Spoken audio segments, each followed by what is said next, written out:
is the Radio Hall of Fame.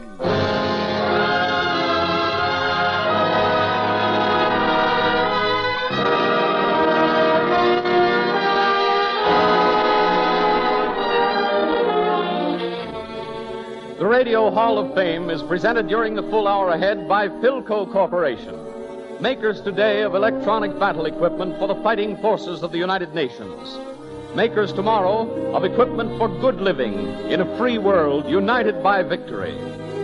Cooperating with Philco are the editors and correspondents of Variety, who report for the Philco program all the news of all show business the world over every week. This week, the editors of Variety recommend for your pleasure, and Philco delights to honor in your name... From motion pictures and the legitimate theater, Brian Ahern. From radio and the nightclubs, Barry Wood. From Hollywood and the American Western War Zone, Martha Rafe. From the variety stage, J.C. Flippin. Conducting the Hall of Fame Orchestra and Chorus, Paul Whiteman. Our master of ceremonies, the distinguished composer, author, and commentator, Deems Taylor.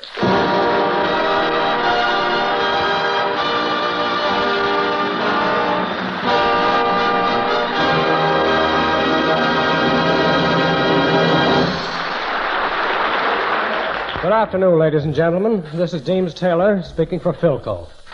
I probably don't have to remind many of you that our Radio Hall of Fame is on the air to offer you a second chance to hear some of the good things in the world of entertainment that you may have missed or, having heard, might want to hear again.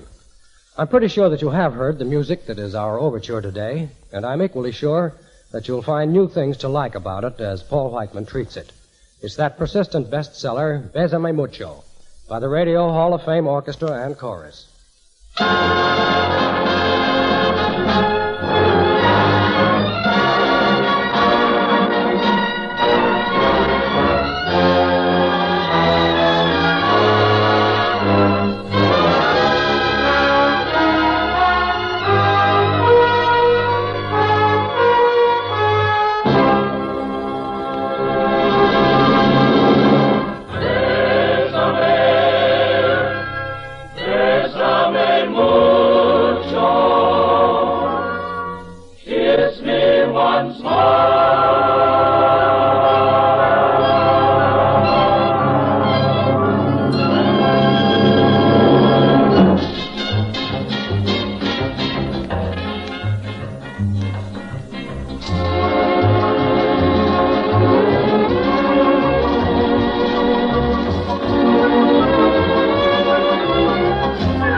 Bésame mucho.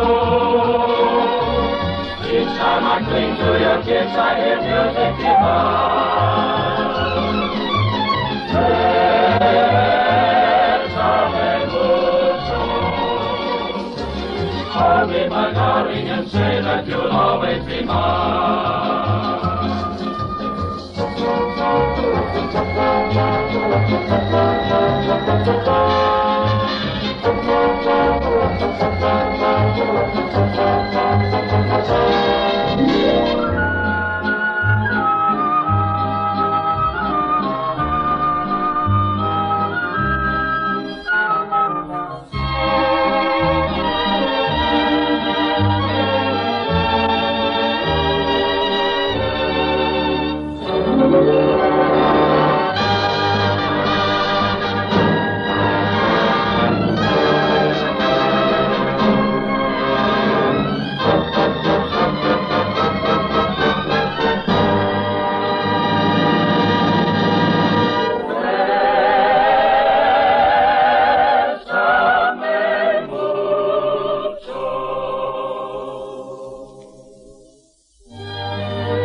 Speaking of halls of fame, there's one on Broadway here in New York. It's the Palace Theater, which used to be the goal of every vaudevillian. To him, a week at the Palace was the equivalent of a weekend in Valhalla to a Norseman. It was the happy hunting ground. And a mighty hunter was J.C. Flippin, who has played the Palace not once, but 8 times. Not in his lifetime, but in 1 year. Even if he weren't the happy warrior that you heard on radio's Battle of the Sexes, and lately on Correction Please, or the irrepressible black-faced comedian that you've seen in many a Broadway musical, that Palace record of his would entitle J.C. Flippin to a latchkey to the Radio Hall of Fame. And so, at Variety's recommendation, we present it herewith. J.C., your latchkey.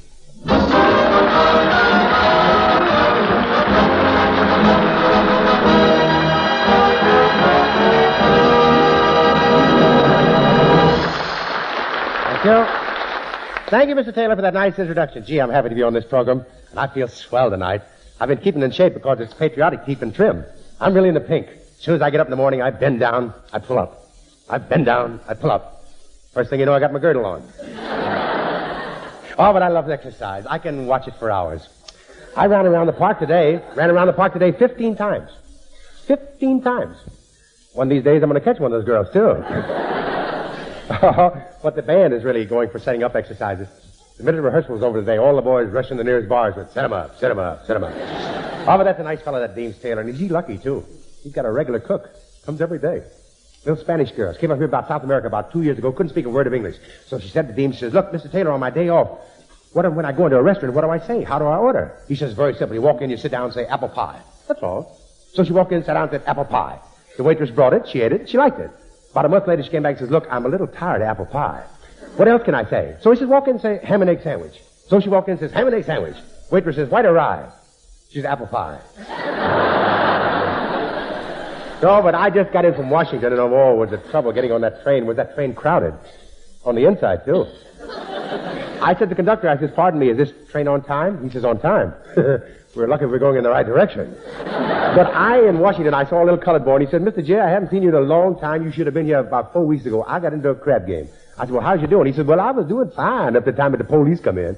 He said, the police come in, took us all down in front of the judge lined us up, and he looked at us and said, well, boys, so I'm going to give you all a gambler's chance. So I'm going to give you this here pair of dice. And whatever you throw, that's how many months you're going to be in the jail. Well, he gave them to one little colored boy, and oh, how he shook them dice. Ride, Peter, and let your wife walk. Clip 12. The judge said 12 months, and he looked directly at me. So I picked up them dice, and I put them in my pocket, and I got a couple of lumps of sugar. I took that sugar, and I shook it up, and I rolled them out. Judge looked down, and he said, Sheriff, put that boy in jail, and keep him there. The spots come back on them dice. Now, little colored boy went down to his gal's house. He knocked on the door, and he said, Mom, will you marry me? She said, no. He said, well, right then and there, there's nothing else for me to live for. I'm going to commit suicide. So I went out to the drugstore, and I got myself a bottle of carbolic acid. Went out to the hardware store and got myself some gasoline, a box of matches, a gun, and a rope. Boy, I'm sure going to die. I went out to the river, and I got in the boat, and I rode up the river. I come to a big tree with a limb sticking out of the water. I put the rope around my neck, pulled myself up, drank the carbolic acid, poured the gasoline all over me, lit a match, put a gun in my head, blah, blah. But luck was against me. Man, I missed my head, hit the rope, fell down the river, put out the fire, swallowed so much water, I threw up the carbolic acid. If I hadn't been a darn good swimmer, I'd have drowned.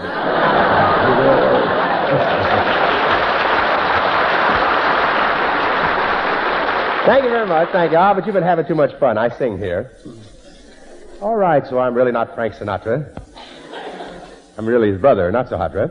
But seriously, the last time I played the Palace, Paul Whiteman was, of course, the headliner, and we sang him a bit of a song. Would you drop a nickel on the piano, please? When whippoorwills call and evening is nigh, I hurry to my blue heaven.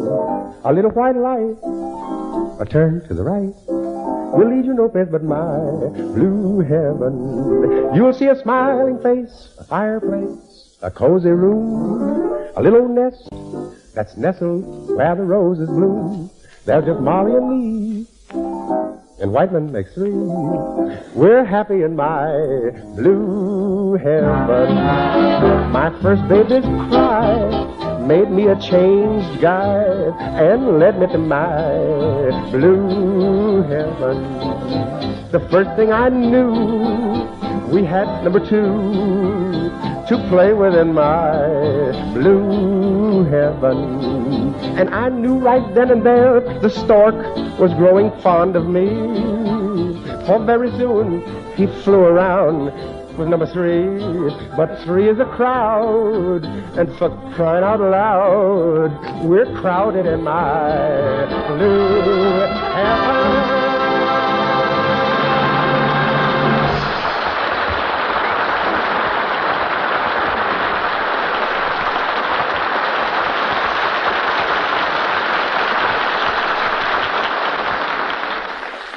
While the production of electronic equipment is one of the most important war assignments of Philco Corporation, it is their well-rounded program of war research and production that holds such great promise for the future. The diversified facilities which enabled your Philco dealer before the war to offer Philco quality in a variety of household products, radios, phonographs, refrigerators, and air conditioners, are now turning out a variety of the weapons of war. Electronic equipment for planes, radios for tanks, walkie-talkies for battle communication, fuses and shells for artillery, the rocket projectile for the famous bazooka, and storage batteries for landing craft and war plants. All this points to Philco, after the war, having an important part in the progress of scientific research in many fields. In television, Philco will be in the forefront of the developments that will bring this new source of entertainment to your home. In radio and phonographs, Philco will continue the engineering achievements that made it the leader of the industry for 12 straight years. And in refrigeration and air conditioning, the Philco name will stand for progress, for service, for value. The quality name in millions of American homes.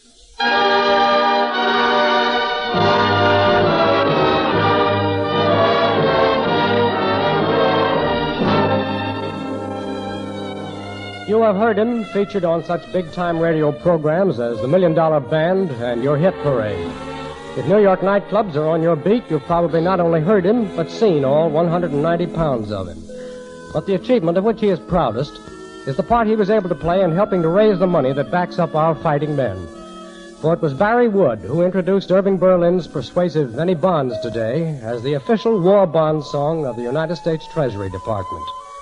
He'd be a welcome visitor here at any time, but Variety believes, and Philco agrees, that it is particularly fitting that Barry Wood be with us in the midst of the Fourth War Loan Drive.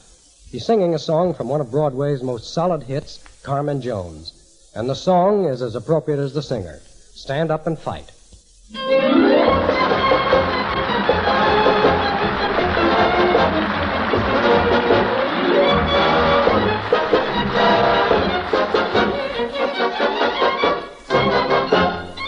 Thanks a lot, I'm sure glad to be where I can see so many friends of mine.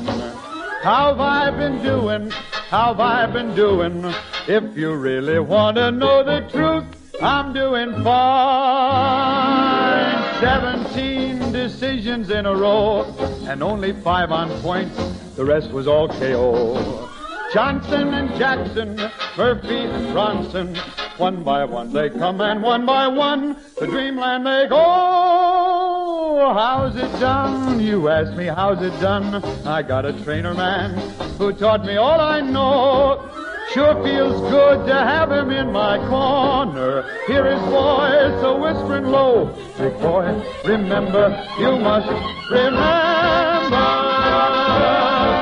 Oh, stand up and fight until you hear the bell. Stand toe to toe, trade blow for blow. Keep a punch until you make your punches tell. Show that crowd what you know until you hear that bell, that final bell, until you hear that bell.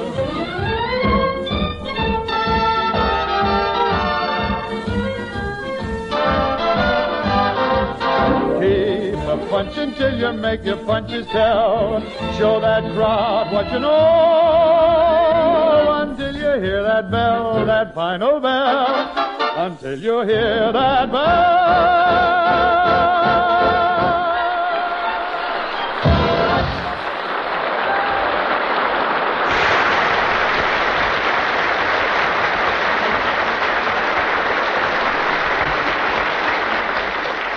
Few careers in the theater and motion pictures are as genuinely distinguished as that of Brian Ahern. For example, Mr. Ahern will be long remembered for the sure, quiet dignity of his Emperor Maximilian in Juarez, for the sensitivity and vitality of his Robert Browning, in the Barretts of Whipple Street with Catherine Cornell, a performance that to many of us remains a theatrical experience long to remember. And add this to his account. Without fanfare or ceremony, Mr. Ahern, himself an experienced flyer, spent last summer in the heat of Arizona as an instructor for RAF flyers. Nor did a medical discharge deter him from further service. He's constantly on the move, entertaining soldiers in Army camps all over the United States and Canada. And for that distinguished record, Variety warmly recommends him to the Radio Hall of Fame. And all humanity consigns to some dark corridor in infamy one of the most brutal crimes in history, the March of Death. Enter now Brian Ahern in an original radio play, And No Birds Sing, written by Milton Geiger.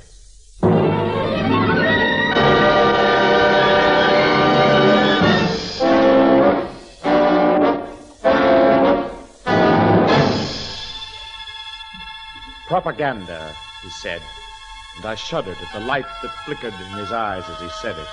Propaganda.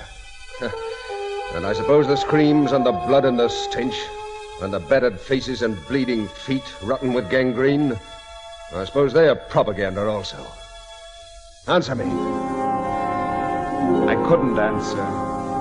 I could only look down at my cocktail, ashamed now of the word that the man in the ragged greatcoat abhorred from people who would not know the truth, who turned their faces from it. I know the truth. I was there, I saw it. But there are fools who still leer and smile smugly and scratch themselves and murmur propaganda. Fools.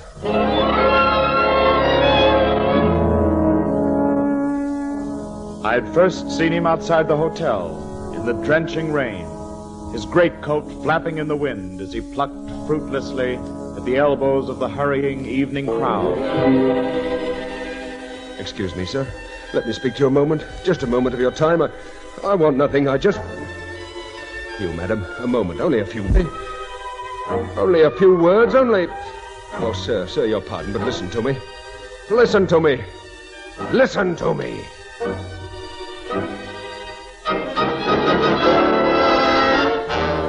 Then, when the man had given up and stood leaning against a window, his great angry head sunk upon his chest, I went over to him, dread and sympathy in my heart for the message for which the dark throng at night had no ear.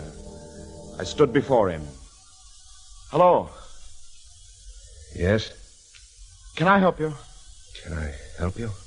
You were trying to say something to these people. Say something? Oh, yes. Yes, I was there. I know things. I was there and I saw it all. Believe me, I saw it.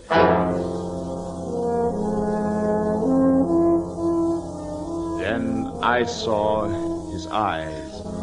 For the first time I really looked into his eyes. Forbidding and agonized, fevered and full of unspeakable horror and death. I was there, I tell you. It happened. I saw that he wore a uniform. And looking into the desolate face of the soldier, I remembered the strange, strange poem by Keats.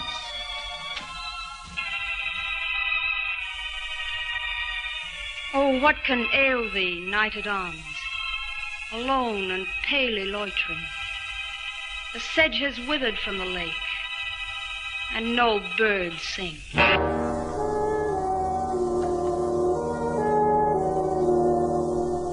Yes, he was alone and palely loitering. This soldier, the knight at arms. But more than sedge had withered from a lake. A soul had withered in that broken body and lay dead and rotting within him. He needed someone. There's a bar inside here. A drink, perhaps? Drink? A coffee? Hot coffee? Coffee? Are you hungry? Would you like something to eat? Eat? No. Nothing, only talk. I want to talk, and people must listen to me. We'd better go inside and sit down. We found a secluded table inside and sat down. I ordered a drink. He ordered nothing. He sat with his hands folded quietly on the table and stared into some dreadful yesterday. I let him sit, knowing that he would talk. Then it came. Propaganda. Propaganda, they say. What do people really know about Bataan and the Rock? And what do they know of the Long March, the March of Death, and armed beasts that ripped and tore? Oh, we had our Dunkirk, too. Men huddled on the landing stages while Bataan was falling, watching the shell fire hit the Rock, and watching the Rock talk back. The bay was alive with boats, and many of them blew up before our eyes. We got to the Rock, but some did not. We had our Dunkirk, too.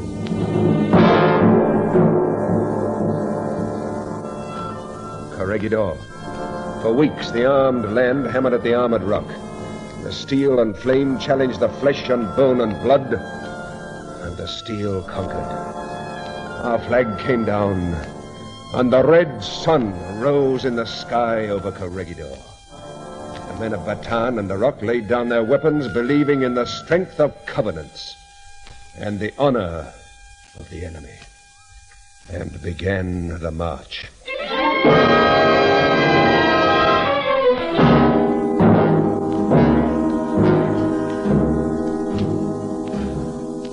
Why do they turn their faces from the truth? They who have never heard the agony of men reeling upon the bayonet. They who have never heard the sleepy hum of the blowflies rising in clouds from the living dead, while the captor marches by laughing as he retells some funny story made in Tokyo or Osaka. And the blowflies hum in clouds above the dying men lying in the ditch, betrayed, and the conqueror laughs. This one here. He was a bawling infant when the earth shook and the flames swept Tokyo. And who came to his side then and gave him food and medicine? The father, perhaps, or the mother of another baby to be in America, laughing in his crib. Could this fat baby now be the laughing conqueror? And could that one be the living dead lying in the ditch with the blowflies and the dust of armies settling upon him once again?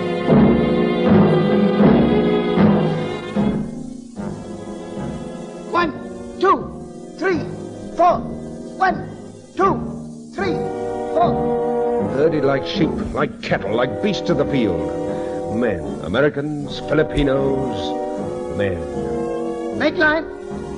Make line straight. March straight. Stand up. You. March straight. You! I saw it. I was there. Men fell with saber cuts across their faces, and the blowflies gathered. Talk, they say, talk. Talk and war hysteria. They who haven't seen and heard. They can be composed, who nothing of the obscene stench and horror of the decomposed. Of heroes denied decent burial by the conqueror. Only it didn't happen because those who didn't see it say it couldn't happen. They say, oh, come now, isn't that rather thick? Oh, come now, isn't that rather thick? I mean, they're our enemies and all that, but they're no different from our boys. I'm sure our boys don't bayonet helpless men and mutilate, knock them down just for a laugh. Be a little more reasonable. Be fair. Be reasonable. Be fair. And the sick and the wounded were prodded reasonably and fairly on their way with boot and bayonet and saber. Fairly and reasonably, according to document, protocol, and conference. Oh, yes. Oh, yes.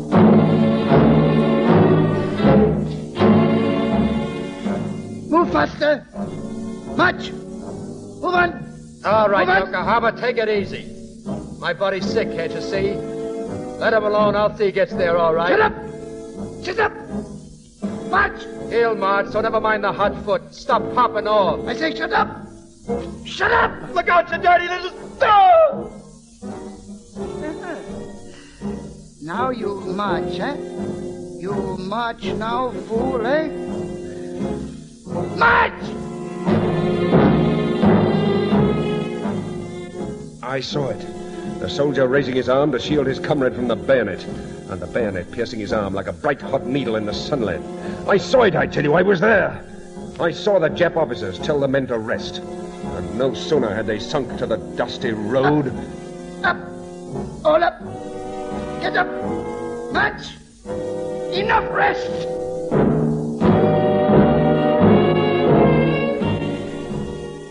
throng marched with the halt, the sick, the badly wounded, staggering across the fetid earth, blinded with heat and dust and the whip. The wounded, too. You admit that soldiers do get wounded in a war? The man in the tattered greatcoat glared at me. His face was broken by a wide, laughing mouth from which no laughter issued. I said, yes, of course, we all know that. Of course. Good. I was afraid that too was only idle talk. Please, your story. Yes, my story.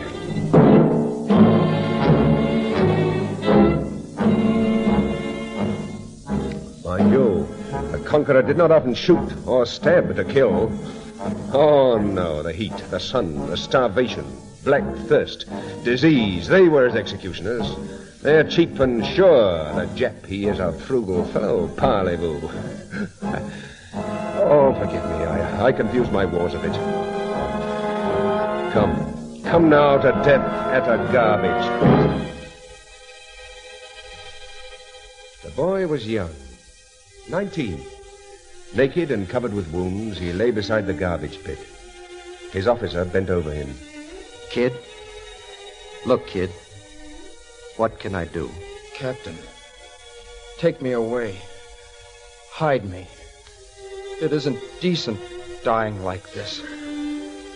Take me away so the other boys won't see me dying like a rat.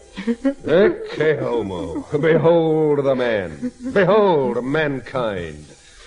Refuse at the pit.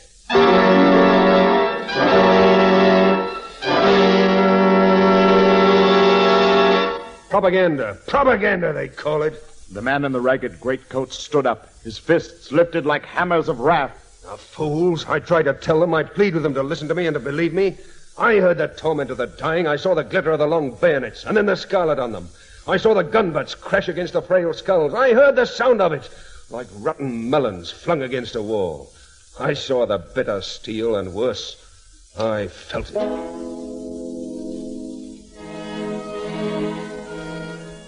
I kneeled beside a boy who smiled through broken lips and broken teeth and uttered a single word over and over again. Mary. I held a dirty rag soaked with foul water to his lips to ease his going. Mary. I heard the heavy boot of the centurion. Oh, I beg your pardon. The Jap soldier. I get my wars and times confused. I heard the Jap approaching. Up! Get on! March! Get up! I pointed to the boy, dying with a woman's name upon his broken lips. No! Get up! March, you fool! March! Then I saw the killer's glint in those flat eyes, and I held up my hand to stop the bright bayonet, the bright-hot steel flashing in the sun. Flashing, driving through my hands and driving them against my chest, pinning them there. Why? Why do I die 1,000,000 times? Why? The man stood above me, swaying. Then all at once, the hectic face went gray, and the fever left his eyes, leaving them soft and tender. Then he fell. I knew that he was dead. He lay outstretched upon the floor, and the still, dead hands each held a red scar in its palm where the metal had gone through. And I knew this as I know it now.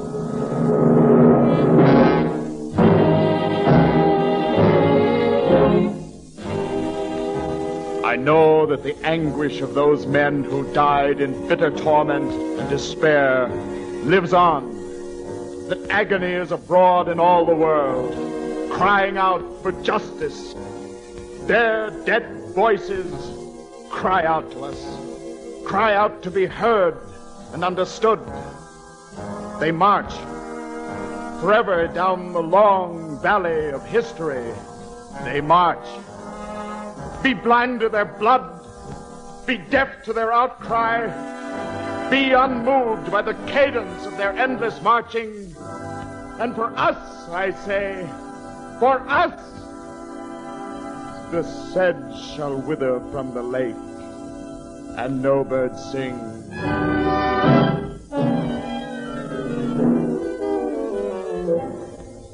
And no birds sing.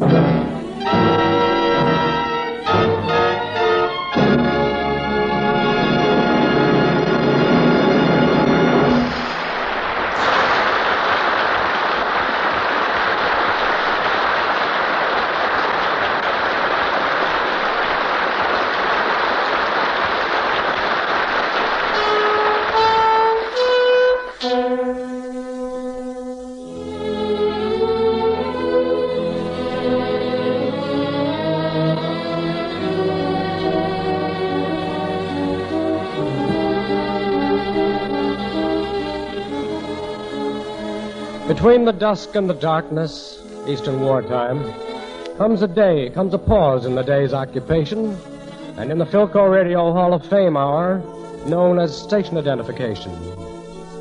Immediately after that ceremony, Act Two coming up. Mr. Riggs, advance and be recognized. This is the Blue Network.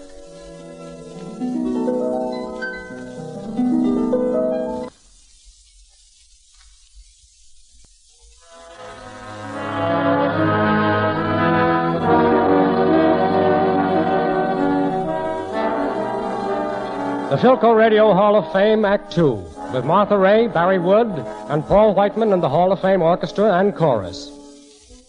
There's something in the American character that periodically has us chanting such majestic nonsense as, yes, we have no bananas, horses, horses, horses, three little fishes, the Hot Sut song, and most lately, Paul, would you give me a hand in this thing? Well, it seems that mares eat oats, and does eat oats, and little lambs eat ivy. The kid'll eat ivy too, wouldn't you? Only for breakfast, Paul. Well, that's practically the song, and just to make it difficult to follow, we're going to play it in our own American way, and then we'll play it as other members of the United Nations might play it. Paul Whiteman now drives a wedge between the United Nations with his own several interpretations of mares eat oats. There are moments in radio when static would be a godsend.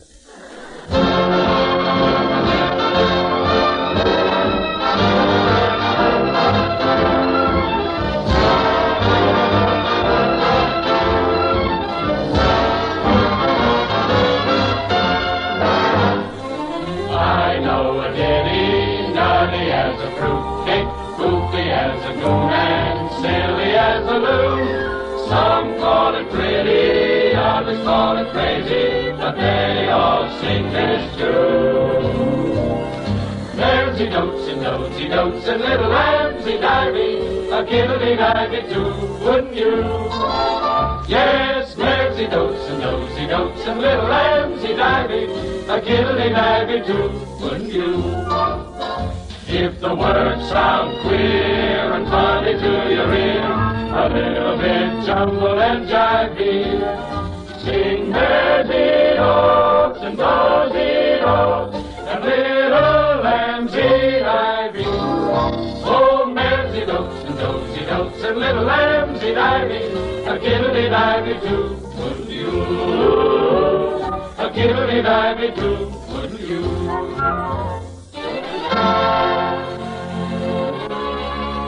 That's the straight, perfectly understandable American version of mares eat oats.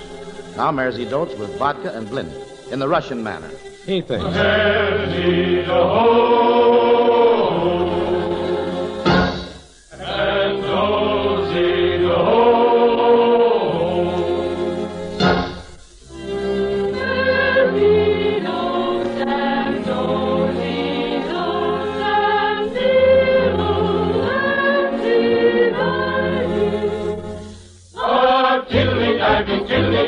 Would not you? Hey,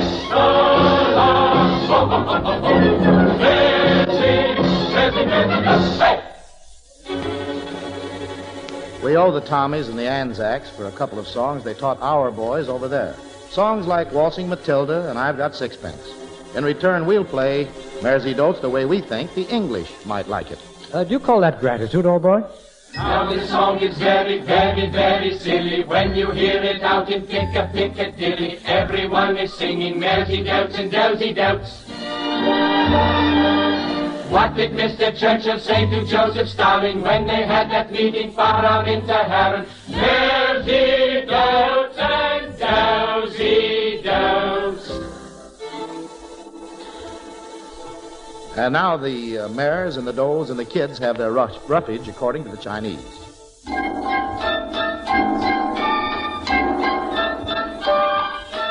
Maresy dotes and dowsy dotes, little lambsy tidy, a kiddly tidy too, would-lie-you.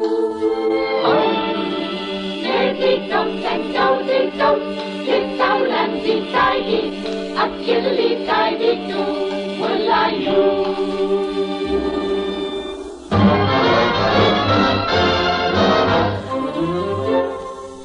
Now, in the spirit of gosh, it's good to be back, there's no place like home, etc. Maresy dotes in plain United States again. Travel is so broadening. Look what it did to Paul.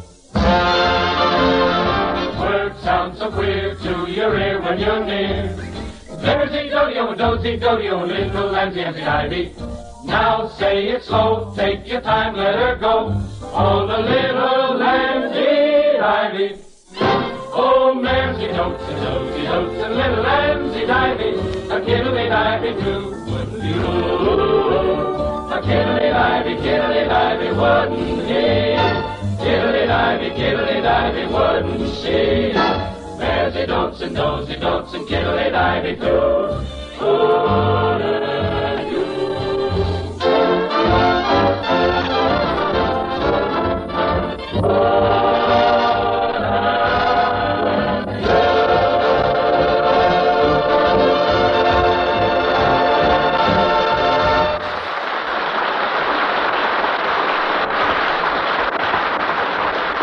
Back from the actual sound and sight of combat comes one of the best singing comedians in the amusement world.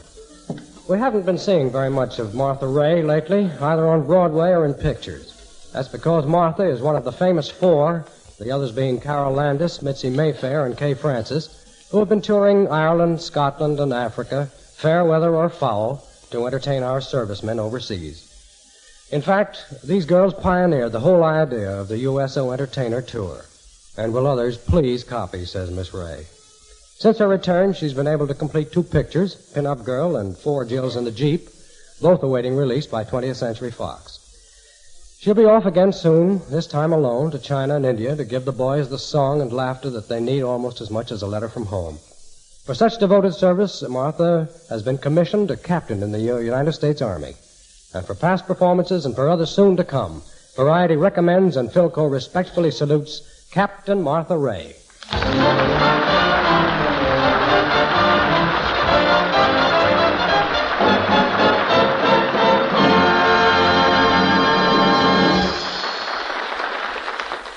Gee, thanks, everybody. Oh, Mr. Whiteman, it's swell seeing you again. Boy, you've sure changed. You got so thin and your hair's growing out. Miss Ray. And you look so... Miss Ray, I think you made a mistake. I'm Deems Taylor. Oh, you changed your name, too. Look, Martha, I'm Deems Taylor. And that's Paul Whiteman over there, the man who's hiding the band. Oh, sure. Hiya, Pop. Hi, Martha. Oh, swell. Gee, that Mr. Whiteman. There's 2 of the nicest fellas I ever met. Oh, Mr. Taylor, you'll have to excuse me for making that mistake. I'm so excited tonight. You see, this morning a little stranger came to live at our house. No, really? A blessed event? No, my sister married a midget.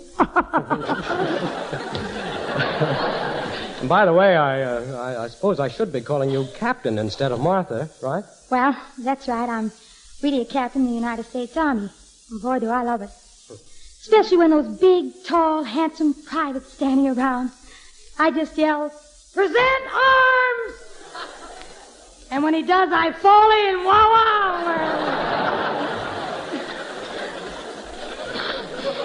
Yes, I'll wait for the laugh, yes. Of course, you've got to be careful whose arms you fall into.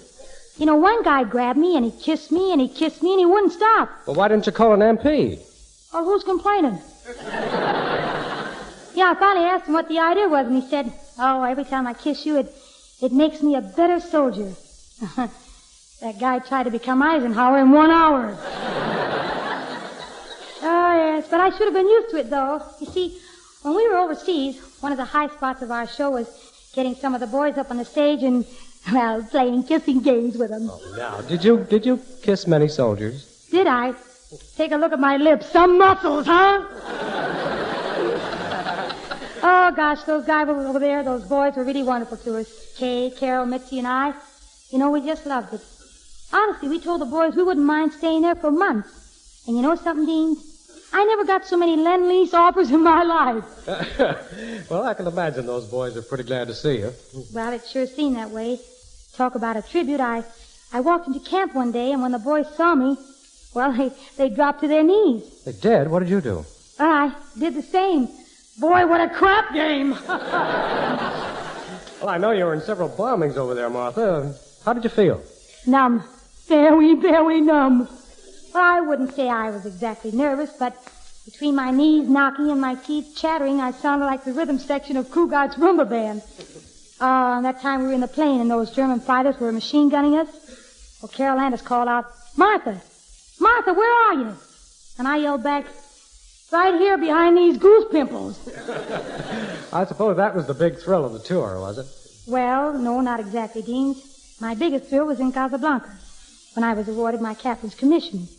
Oh, the boys gave me a 20-gun salute. A 20-gun salute? Well, they would have given me a 21-gun salute, but something happened to the other water pistol. Oh. You know, Martha... You know, Martha, I wonder if I could ask you something.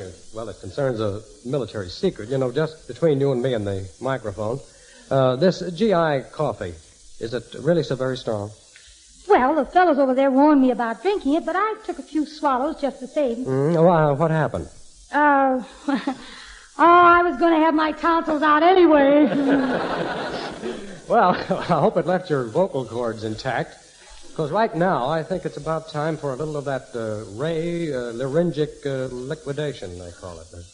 Say, something from your new picture, Pin-Up Girl. Oh, Mr. Taylor, this is so sudden. You know, I hardly expected you to ask me to sing. So I've only been rehearsing with Mr. Whiteman since last Tuesday. Okay, Pops, knock me out a downbeat.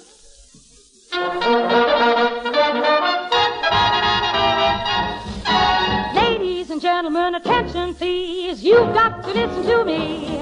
Here's an extra special communique. Just arrived today from Washington, D.C.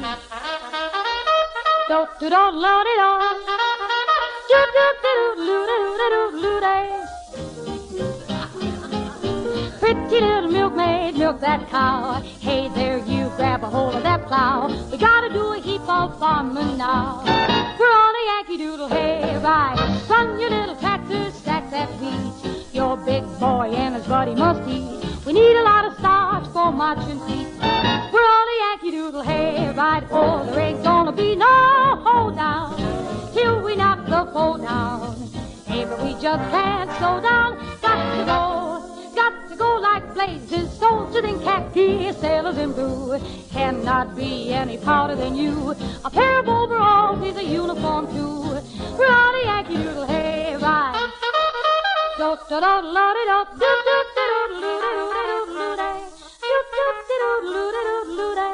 Hey, hey, what do you say? We gotta have beans and gotta have tomatoes. Come along, rain, we gotta have crops. Iowa corn and Idaho potatoes. Fatten that calf, we gotta have chops. If you wanna win, you gotta pitch in. If you wanna pitch in, then you gotta pitch. Hey, hey, hey, are you going my way? Way down yonder in the cornfield.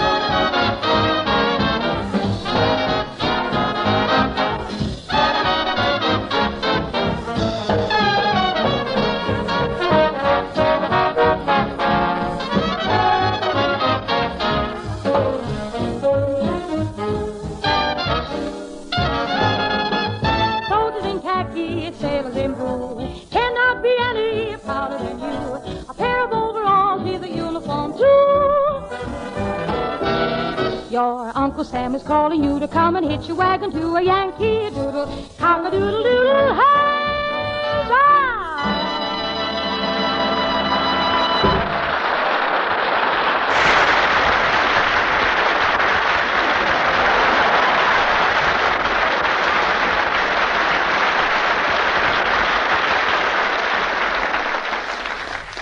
Next Sunday, February 13th, Philco is bringing the Radio Hall of Fame to its hometown in the interest of the Fourth War Loan Drive. On that day, you will hear a special broadcast from the Academy of Music in Philadelphia, presenting celebrated stars of Hollywood and Broadway.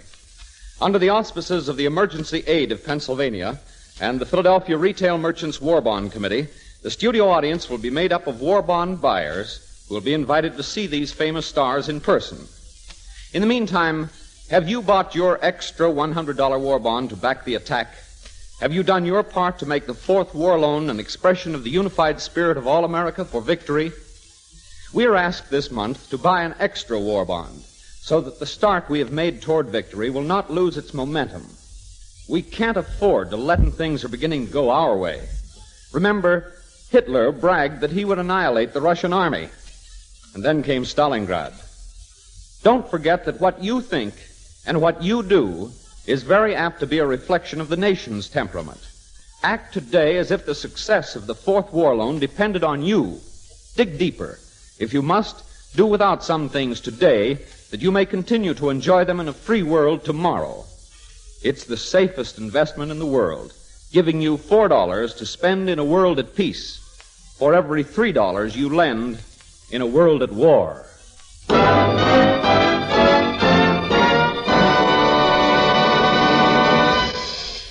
It isn't generally known that Martha Ray is not only a comedian and purveyor of eccentric songs, but can also handle a romantic ballad with the skill and conviction of a Barry Wood.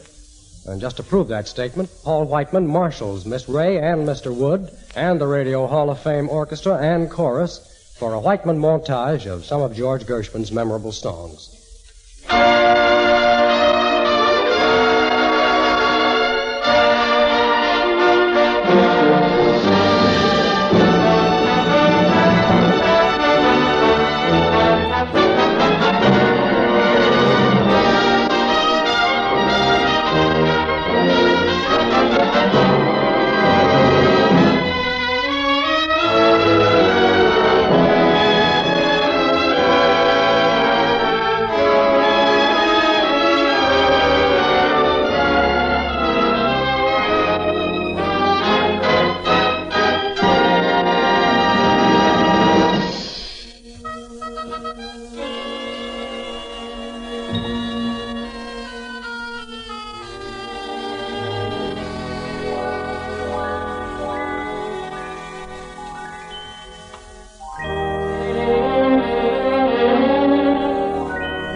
among the folks in the IX. I even know my mammy's waiting for me, praying for me down by the Swanee.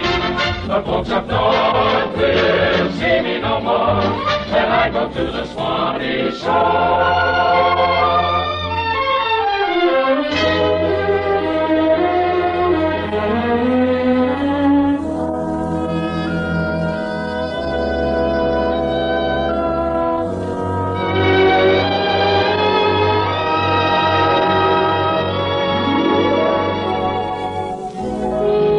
Embrace me, my sweet embraceable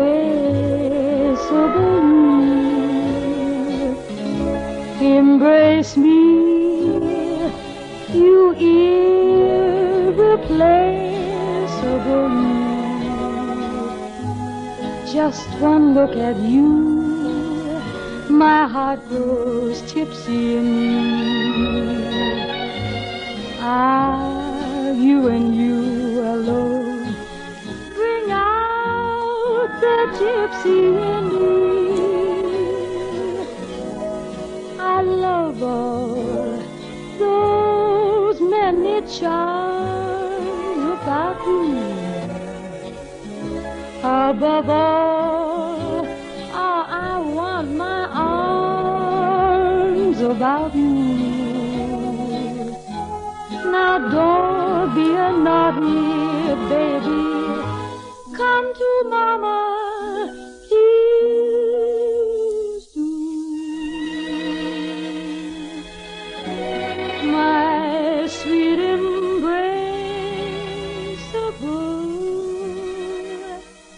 you.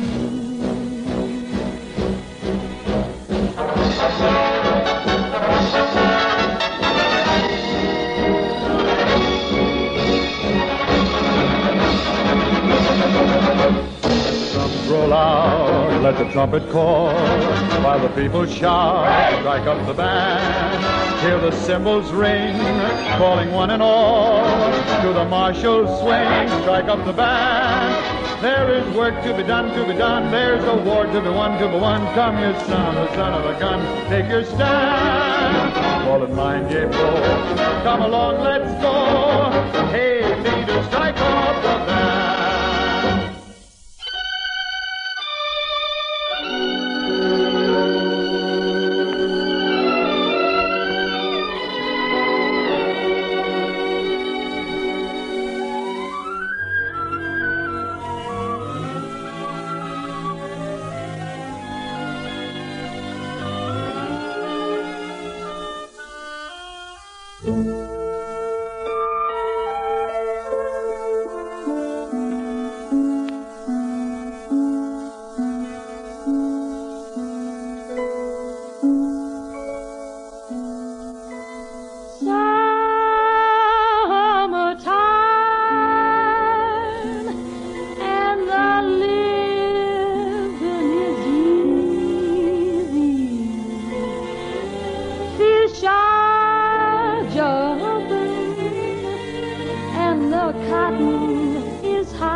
Then you'll spread your wings and you'll take the star. Spread your wings and take the star. But till that morning,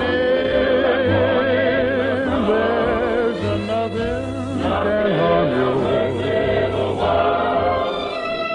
With Daddy and Mommy standing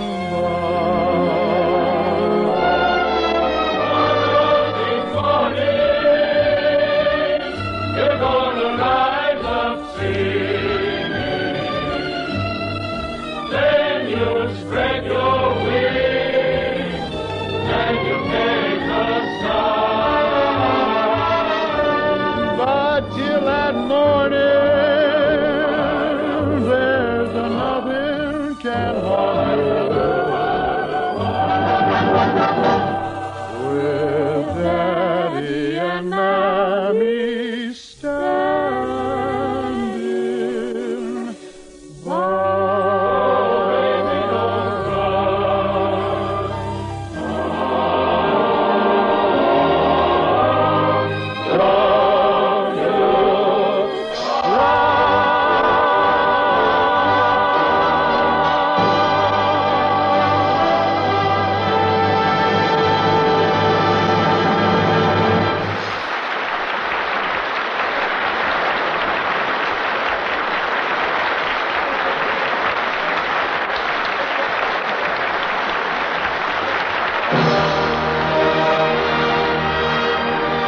us next week, same time, same station, when the Radio Hall of Fame presents an all-star show from the stage of the Academy of Music in Philadelphia, in cooperation with the 4th War Loan Drive. Mr. Riggs, the roster for next Sunday. Next week on the Radio Hall of Fame, Philco welcomes from stage and screen Joan Fontaine and Frederick March. From nightclubs and radio, Jimmy Durante. From concert and radio, Alec Templeton. From the Metropolitan Opera, Vidhu Sayal. From the newsrooms, Lowell Thomas. With Paul Whiteman and the Hall of Fame Orchestra and Chorus. This is Glenn Riggs saying goodbye for Philco dealers and distributors throughout the United States and Canada. And from Philco Corporation, makers today of radio and electronic materials to help win the war. Makers tomorrow of materials for good living in a world at peace. The production and writing staff of the Radio Hall of Fame includes Dee Engelbach, Milton Geiger, and Abel Green, editor of Variety. Martha Ray appeared through the courtesy of 20th Century Fox. Brian Ahern by arrangement with Columbia Pictures. Barry Wood through the courtesy of his sponsor, Palmolive Soap.